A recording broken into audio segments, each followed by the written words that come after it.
Vamos lá para mais aula de medicina legal e a gente vai entrar em mais uma área que a gente já falou na parte de ramos da medicina legal, que é a parte da sexologia forense, que vai estudar os comportamentos, né, relacionados a, a problemas médicos legais ligados, né, a comportamentos sexuais. Perfeito? Seu objetivo de estudo refere-se a todos os fenômenos ligados à sexualidade e suas implicações, obviamente, no âmbito jurídico, até porque sempre que a gente fala de medicina legal, a gente está falando de alguma implicação no âmbito jurídico. Vamos falar aqui, inicialmente, de duas inadequações sexuais, a primeira delas quantitativa e, posteriormente, as qualitativas. Começando com as quantitativas e as que estão relacionadas com o aumento do desejo ou impulso sexual, nós temos a satiríase, quando ocorre no homem, o priapismo, que é uma ereção patológica duradoura e sem ejaculação. A ninfomania ou uteromania ocorre na mulher e a medicina legal considera que uma das suas causas é a histeria. A lubricidade senil ocorre em pessoas idosas que possuem excessivo apetite sexual, apesar de normalmente não ter, né, a ser impotente, né, sexualmente, e por isso está relacionado muitas vezes com a demência. E aí, como a pessoa é impotente, ela quer simplesmente apalpar ali, né, o órgão sexual ou apenas contemplar.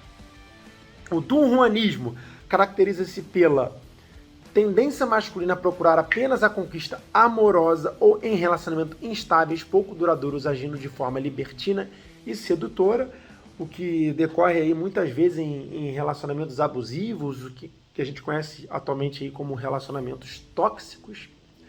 A anafrodisia, ainda em equações quantitativas, ocorre no homem, tá? Anafrodisia, beleza? Que é a perda do desejo sexual e pode ser de causa psicológica, glandular ou nervosa. A frigidez já é nas mulheres e também pode ser causa psíquica glandular ou ainda pelo vaginismo, que é quando a mulher muitas vezes desenvolve a androfobia, que é verdadeiro horror ao sexo masculino, muitas vezes por uma experiência sexual mal sucedida. Passando agora para as qualitativas, a gente estava falando aqui das quantitativas, vamos falar agora aqui das qualitativas, perfeito? O autoerotismo ou aloerotismo, tá? Então, autoerotismo ou aloerotismo caracteriza-se pelo coito sem parceiro, com estimulação apenas psicológica ou contemplativa. O exibicionismo é uma obsessão na exibição dos genitais, de preferência locais com grandes aglomerações sem intenção da conjunção carnal. Infelizmente, o que a gente costuma ver muito aí nos noticiários, nos transportes públicos e que muitas mulheres, infelizmente, acabam passando, né, em transportes públicos, sejam metrôs ou ônibus. A cronoinversão ou gerontofilia é a preferência obsessiva de pessoas jovens por pessoas de idade e avançada. E a etnoinversão é preferência obsessiva por pessoas de etnias diferentes. A pedofilia pode ser tanto hétero quanto homossexual e se dá preferência por jovens e crianças, comum na internet e é tipificado como crime. A hebefilia é a preferência pela prática sexual com adolescentes do sexo masculino, de 10 a 16 anos. A necrofilia é o impulso pela prática de sexo com cadáver, tá? Muitas vezes a pessoa acaba desenvolvendo, inclusive, prazeres, né, com cadáver, seja masturbando em frente a cadáver, seja simplesmente sentir prazer, né, em ambientes mortuários. O pigmalianismo ou pigmalião é semelhante ao dolismo, só que em vez de ser obsessões por bonecos, são obsessões por estátuas. A cilismania, tá? Cilismafilia, na verdade, tá? Que vem da palavra glesma, clisma. Né? Então seria clismafilia, caracteriza-se pelo prazer pela introdução de líquidos no reto. Ainda nas inadequações sexuais qualitativas, nós temos a urognalia, que é o prazer em ser urinado, ouvir a micção e até sentir o cheiro de urina. A algolania, que pode ser o sadismo, né, que consiste no prazer em produzir sofrimento, podendo chegar a lesões corporais ou à morte, sendo mais comum em homens o masoquismo, tá, que é o prazer em sentimentos do sentimento álgico, né? A erotomania, mais conhecido como amor platônico com ausência de desejo carnal, E o froteurismo é a necessidade de tocar ou esfregar seus genitais ou seios em outras pessoas, principalmente em aglomerações, infelizmente também que a gente acaba vendo muito em transportes públicos. Para fechar nossa lista aqui de qualitativas, o narcisismo é o culto exagerado do próprio corpo, mais comum em mulheres. Para alguns é um distúrbio que ocorre em pessoas com certa debilidade mental, costumam beijar a própria foto ou se masturbar em frente ao espelho. Quando ocorre em homens, denomina-se metrosexualidade. O fetichismo, obsessão por objetos, partes do corpo, funções do corpo, né, modo de andar, por exemplo, e emanações do corpo, voz e odor, por exemplo. O bestialismo, zoolagnia, zoofilia, zoofilismo, prazer com a prática de atos libidinosos com animais. E a zoerastia, no entanto, é o prazer com a prática sexual em si com animais. A riparofilia é a obsessão por parceiros sem hábitos de higiene, inclui a preferência por mulheres menstruadas. E a mixocomia ou voyeurismo caracteriza pela obsessão na contemplação do ato sexual praticado por terceiros. Dentro do transtorno de identidade sexual agora, a gente tem intersexualismo, que é semelhante à hermafroditia, que ocorre quando a indefinição física da genitália interna ou externa gera uma indefinição sexual, tá? Vamos entrar aqui agora na parte da sexologia forense, da obstetricia forense, que vai estudar problemas médicos legais relacionados à fecundação, gestação, parto, puerpério e crimes como aborto e infanticídio. A parte de aborto a gente já viu, tá? Lá na parte do rompimento do ímen dentro da traumatologia forense.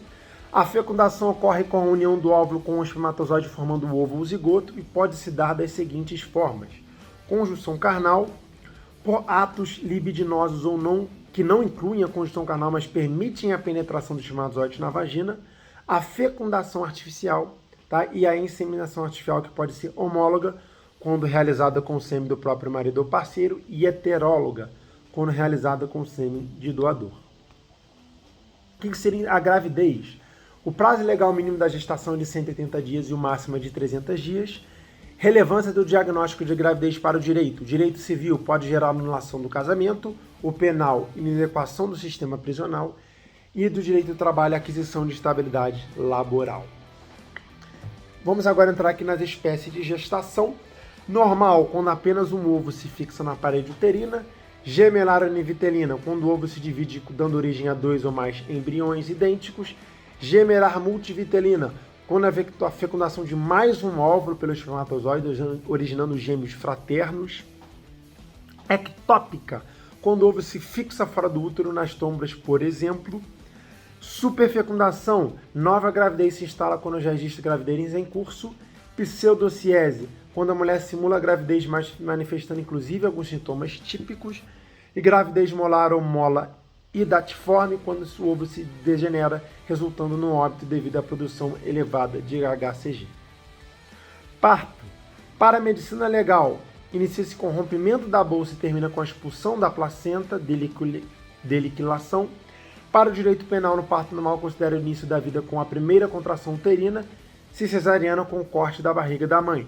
A partir de então, a morte do feto não é mais considerada aborto, e sim homicídio. Sinais de parto recente. A gente já viu algumas coisas na parte de traumatologia forense, vamos ver mais algumas outras aqui. O perito observa algumas características, seja na mulher viva ou morta, quais sejam: edema da vulva ou grandes lábios, ruptura de ímen ou do períneo, mamas eliminando colostro, presença de lóquios vermelhos até o 3º dia, amarelos até o 8º e brancos até o 12º. A involução do útero é palpável. No primeiro dia fica de 1 a 2 centímetros acima da cicatriz umbilical. Do segundo dia, do nível da cicatriz. Do 5º ao 6º, 6 centímetros acima. E no 12º, atrás do pubis. Edemas e equimoses na mucosa vaginal é outro exemplo. Colo uterino amudalecido, né, o orifício externo é entreaberto. E por último, o útero globuloso. Sinais de parto antigo, também presentes em mulheres vivas ou mortas, caracterizam-se pela presença de pigmentação nos mamilos, cicatrizes no períneo e no episiotomia, tá? Estrias gravídicas no abdômen e útero globuloso maior, mais pesado e com paredes mais espessas. Puerpério, período em que inicia-se no fim do parto e termina, tá? Quando o corpo materno volta ao estado anterior à gravidez. A recuperação vaginal, por exemplo, conclui-se em 4 semanas aproximadamente. Já a recuperação extravaginal, hormônios, pele e sangue, pode demorar mais tempo. Difere-se do estado puerperal, que é a alteração psicológica da mãe após o parto ou agravamento de doença mental já existente, e pode levar a diversas condições pernais, como infanticídio putativo, por exemplo. Não é o mesmo que psicose tóxica infecciosa puerperal e depressão pós-parto, sendo que a psicose tóxica puerperal são reações esquizofrênicas melancólicas de depressões pós-parto, né, que podem ter delírios, febres, beleza? E não tem influência do estado puerperal, seria uma doença mental.